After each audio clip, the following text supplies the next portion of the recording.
The Good Fight, Doris Mok. August 1st, our wedding anniversary. Yesterday, we shared our 11th wedding anniversary.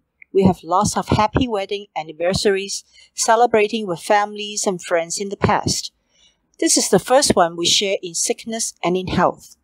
Overall, it was a tiring day because the chemo drug side effects are worse on the 4th and 5th day. Nevertheless, the Lord gave us sufficient grace to be joyful. We went out for dinner at Marwan Beach and even brought our wedding wine glasses along to take some pictures. Afterwards, I felt totally worn out and crashed on the bed. Victor downloaded the pictures on the computer and was shocked by the images. We had aged significantly, so it was not such a great day for both of us. When I first discovered I had breast cancer, I was initially quite worried for Victor. He had a difficult childhood without parental love and presence. I thought the threat of loss would trigger denial, withdrawal, and detachment. You can see this is a psychologist's thinking. As we faced the illness together, I was quite amazed to find that perhaps his wounds may have been healed. He may cope much better than I imagined. In the early days of our marriage, the Lord has reminded me a few times that my task was to be His helper. Since then, I have tried my best to be faithful in loving Him, carefully protecting His vulnerabilities that stem from growing up in a broken home.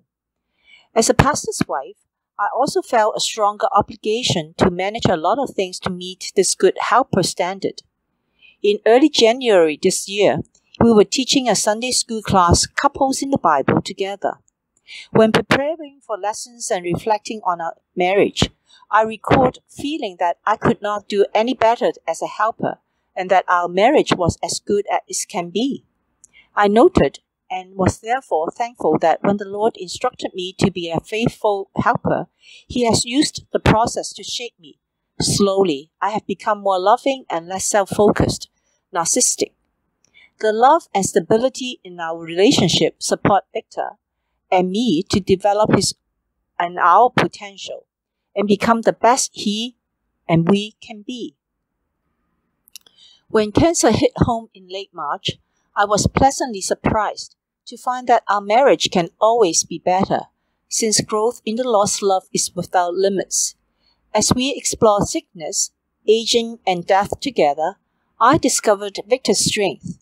I can depend on him to care for me.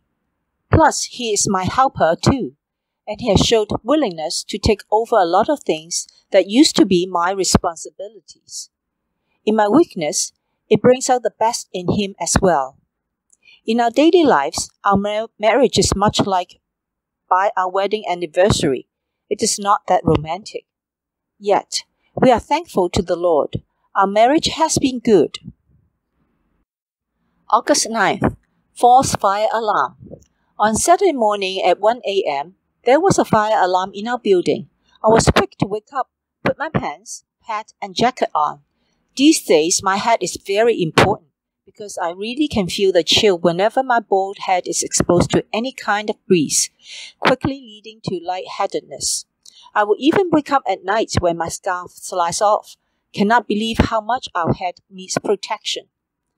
While Victor was trying to figure out with the neighbors what was going on with the fire alarm, I was busy getting packed, so I had 2 big bags of documents, IDs, and my backpack with the laptop computer ready when Victor returned home confirming that it was a false alarm. He was quite amused by my look as well as my readiness for a serious fire escape. He told me that most people were just carrying a small bag. Plus, I could not have carried all that stuff. I agreed with him that all the documents seemed important. Letting go is difficult. Well, while I learned that when I set my priorities and evaluate what is important, I should be careful not to judge God's assignments. When it is God's assignment, it is significant. I cannot really assign a value to teaching children Sunday school versus a graduate course, or encouraging a person versus professional counseling. I wrote about this just a few days ago. Everything is important. However, I would need to make sure it is a load I can carry. I may need to let go of some. So far, this round of chemotherapy has been okay. Getting used to the side effects helps.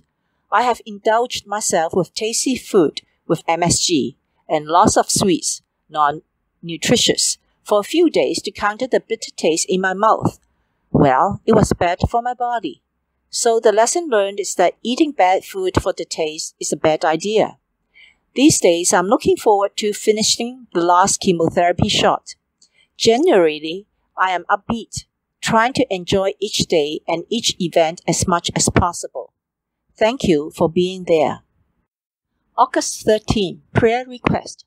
My sister who visited me on Monday to help out got sick, sore throat, fever and everything. We went dim sum together that morning. So I'm freaking out a little bit and feeling guilty for the pleasure I had sneaked out to enjoy all this week. Pray for speedy recovery for my sister as well as protection from illness infection for me. The last shot will be next Tuesday and I cannot afford any delay. New semester events are scheduled and I need to be there. So pray that all that numbers will go okay on Monday's checkup. Pray that Tuesday's chemo injection will go smoothly. My veins are pretty hardened by now, and I'm praying the whole body will be able to endure it one more time. Once again, I ask that cancer cells will be destroyed while my organs and the good systems will be resilient. On Wednesday, I would need to go back to the hospital. They are going to take measurements to prepare for the upcoming radiotherapy. I tried to enjoy this week as much as possible because the new semester will start on the last week of August. I sneaked out quite a few times. I also tried to stretch myself a bit more to get myself ready for return to Macau. I tried to cook more, but I burned the soup the other day. Today, I carried my backpack with laptop to the pier to give Victor the lunchbox he forgot. I tried to test out if I'm ready to walk up the hill to my office in the heat in Macau. I'm still easily tired, so I need to take good care of the body. Well, vaguely I know that everything will work out. The Lord is faithful to carry me through to the end. I will continue to trust in the Lord one step at a time, one task at a time, and one day at a time. Thank you for remembering me in your prayers. August 14th, Word of Encouragement. This morning I was whiny. I told Victor I needed a word of encouragement. My husband has been attentive these days, so I'm taking every advantage before he returns to his normal mode. He tried to come up with something good to say, but I told him I needed a word of encouragement from the Lord. Sure enough, when I studied the Bible, I found the word of encouragement. These days, I have continued my study on healing in the New Testament, focusing on passages with the word heal, Greek words therapio, iome, sozo, diasozo, plus associated nouns.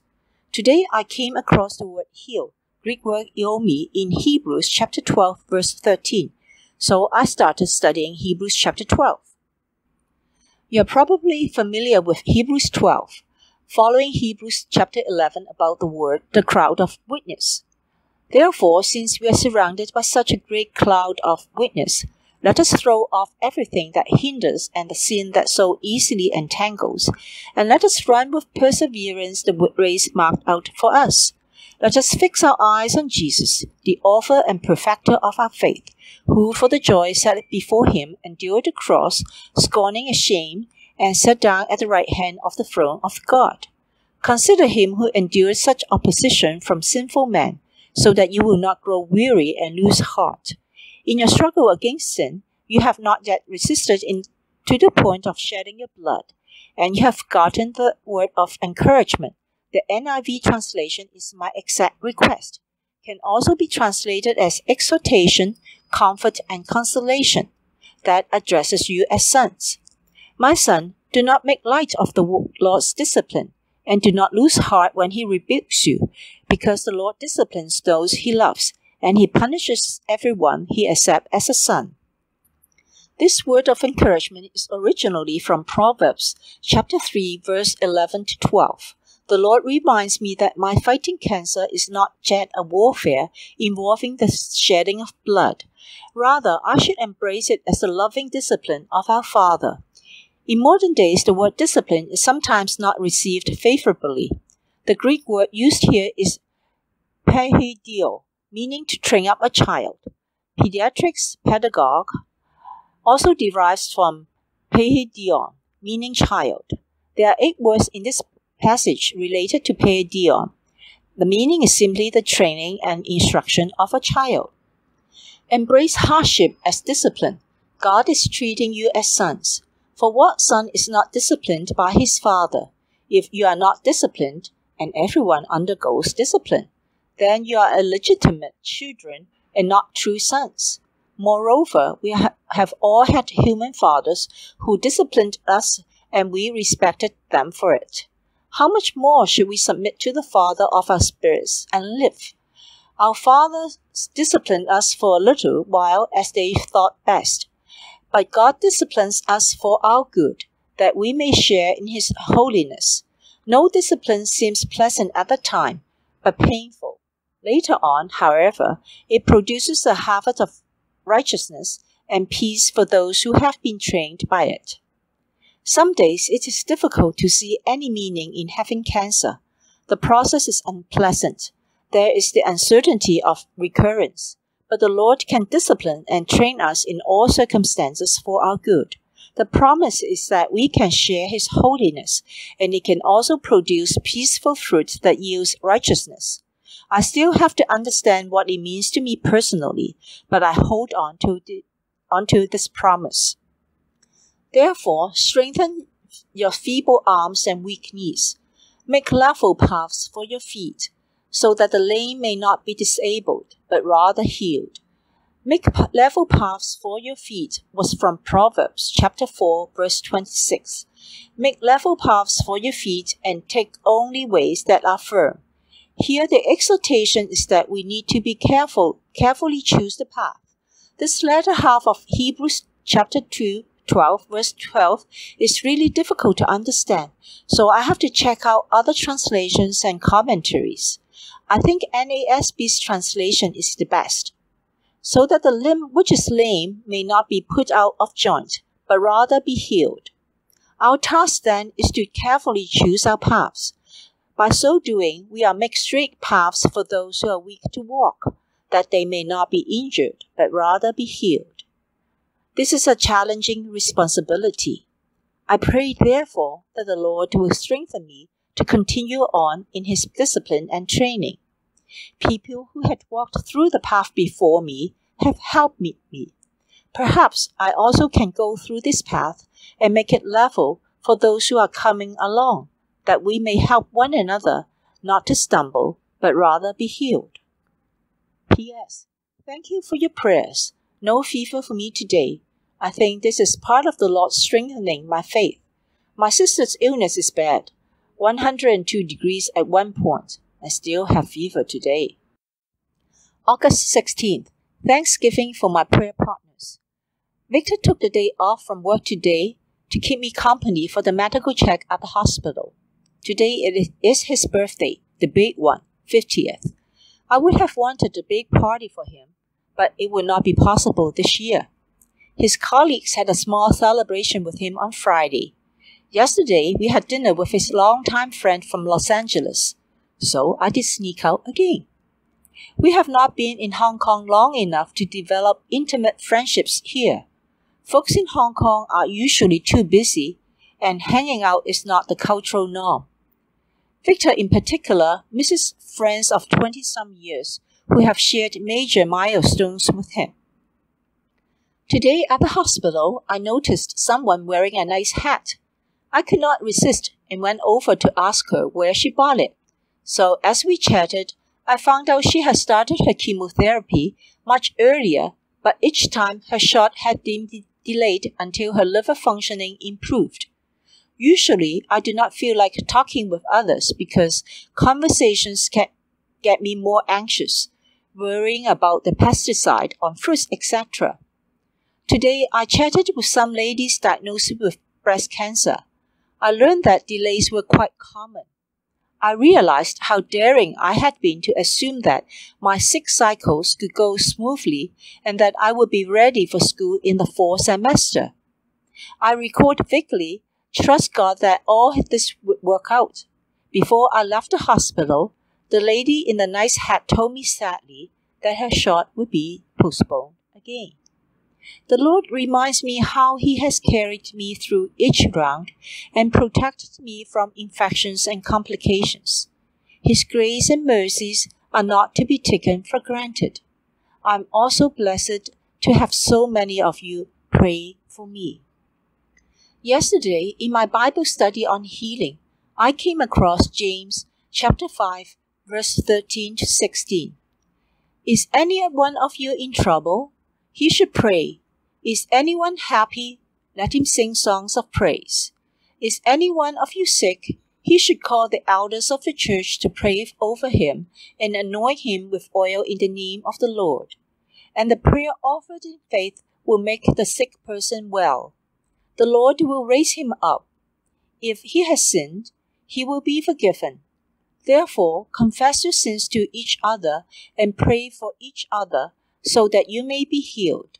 The prayer of a righteous man is powerful and effective. August 20th. Moving on to the next stage. I had my last chemotherapy shot on Tuesday. It was a challenge to poke into the veins. I'm so glad that it was the last shot. Praise God who carried me to this point. There was a rather skinny patient whose wife was trying to talk him into taking nutrient supplement drinks. I tried to encourage him to do so since I have gained weight all this time. The wife was certainly glad that someone can help with the persuasion. We shared our bitter taste experience and he was surprisingly engaging in the conversation. So I hope I can use my experience to help others too. On Wednesday, I went to get some measures done to prepare for radiotherapy, which is likely to start in early September. I was somewhat apprehensive because someone had written about the negative experience, having insensitive technicians making marks on their half-naked body in the cold. Thankfully, the medical team was very efficient and everything was done quickly. I was expecting to spend the whole day there, but managed to leave at 12 noon. I was so happy and relieved and went dim sum for lunch with my sister. After this last chemotherapy cycle, I would begin my 5 years of hormonal therapy. For someone who does not like to take medication, it is difficult to think of a 5-year regimen. I will be taking tamoxifen, a type of selective estrogen receptor modulators. The side effects are not very exciting. Bone pain, potential blood clots, and stroke, uterine cancer, menopause-like symptoms. I also dread depression and lethargy. Well, perhaps it's not so bad. So we'll wait and see. Need to trust the Lord. For now, please pray for protection from fever and infection. Today is day 4, and white blood count is supposed to be close to 0. Pray for preparation for new school year. Usually folks are firing emails back and forth to get ready. May the Lord help me to stay calm and complete essential tasks efficiently. April 24th. Travel back to Macau. On Monday, I found out our office move had been scheduled on Thursday morning, so I have to go back to Macau by Wednesday to get ready. Needless to say, I felt stressed because my immune system is still vulnerable at this point of the chemotherapy cycle. The side effect seems unbearable this cycle. I felt so frustrated with the tiredness and fever-like symptoms. It also becomes so hard to push myself to eat meat for protein. This is probably due to my eagerness to move on and be back to normal life. So I'm trying to be patient and not push myself too hard. At the same time, reality sinks in with all the new expectations.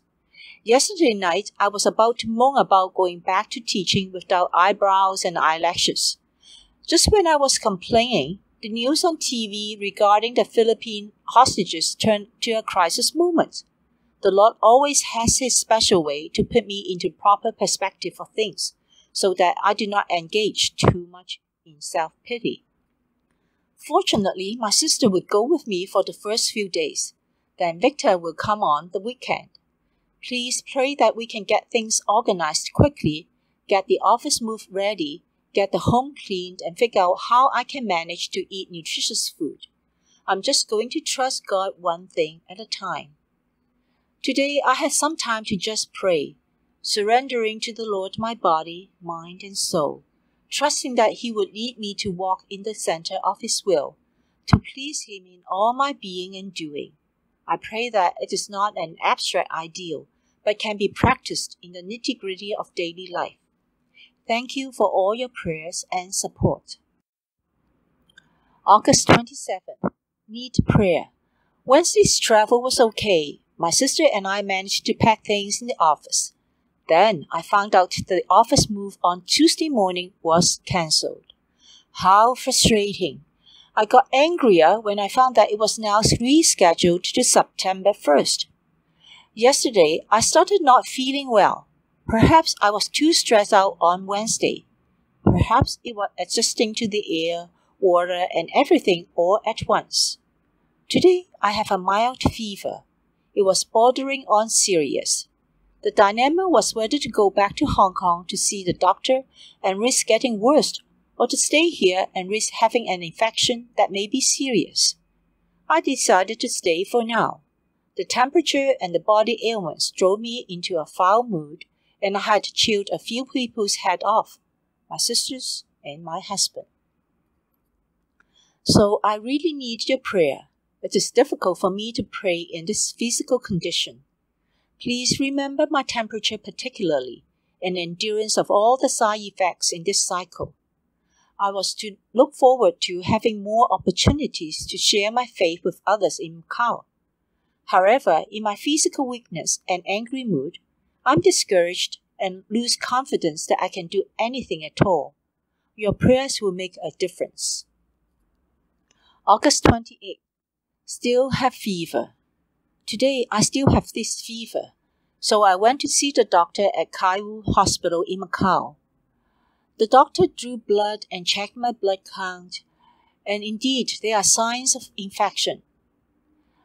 However, since I don't have any symptoms other than the fever, we do not really know what the source of infection is. So she prescribed antibiotics and said I would need to go back if I continue to have fever by tomorrow night. Whatever the infection may be, hopefully the antibodies would work. This visit was good because I may need to work with the doctors at Kai Wu more in the future. Tomorrow is the Lord's Day. May the Lord bring healing, and may He again reveal His presence to all of us. August 29th. Not much change. Still need your prayer desperately. Today was kind of demoralizing. The fever is making me very irritable and hypersensitive. These days are actually the worst throughout the whole treatment process. I think I had the hardest time during the 3rd and 6th cycle, perhaps due to the cumulative effects of the specific drug. Perhaps it is my eagerness to transition back to normal life. Perhaps many things. For now, I need to hold on to the Lord in a simple fashion and to trust in His healing power. I still have the mild fever and I was close to going back to the hospital. However, I really do not want to be hospitalized. I feel better in the evening with the temperature seemingly going down a bit. So I will see what happens next morning. Please pray for Victor too. He hasn't seen me in such bad condition, and it is difficult to care for a sick and irritable wife. August 30th. Fever. In the middle of last night, I was feverish. I had a sense of doom, that I would not be healed after all. I woke up early to get ready because I did not want to be hospitalized in Macau. Victor and I managed to take the 6 a.m. ferry. I was briefly detained when crossing immigration on the Hong Kong side to have my temperature taken and recorded. We managed to get to Princess Margaret Hospital by about 8 o'clock and waited for the oncology clinic to open. They measured my temperature a few times, I think to try to make it lower. Results of the blood test, white blood count, according to the doctor's interpretation, was not totally off the chart given my condition and the growth factor injection to stimulate white blood count. Whereas on Saturday, a doctor in Macau seemed eager to get me hospitalized. I observed that when my temperature reached a certain point, not only did I become irritable, my thoughts about God also become negative, such as He is punishing me for something unknown, that this is a premonition of me having only a few years of life left, etc. When the temperature got closer to normal, I would become cheerful again with some silly jokes and futures becomes bright again. This fluctuation is quite obvious, and there are both times of spiritual insights, as well as crying out irrational fears and sadness to the Lord. It feels odd, but there really is this rapid shift throughout the day and night. This afternoon, the Lord reminded me of my own prayer, that in this treatment process, the cancer cells would be destroyed, but that vital organs would be protected and the good systems would become resilient. Therefore, fighting an infection may be a necessary process for the good system to become resilient. Of course, the doctors normalizing my fever helped, so I must trust in the Lord. The most important is total surrender to the Lord. Faith in His healing becomes within our total surrender to Him and His sovereign will. Sometimes I'm afraid to ask for certain things because I do not want to be disappointed. Surrendering allows us to freely ask and expect goodness from God, and yet accepting disappointments and God's alternative paths, only to find that His perfect way is better than ours. Last but not least, I just checked the temperature, close to normal as I prepared to enter this block, but I dropped the thermometer and broke it, resulting in a brief hysteria. Victor had to clean up the mess as well as the hysteria.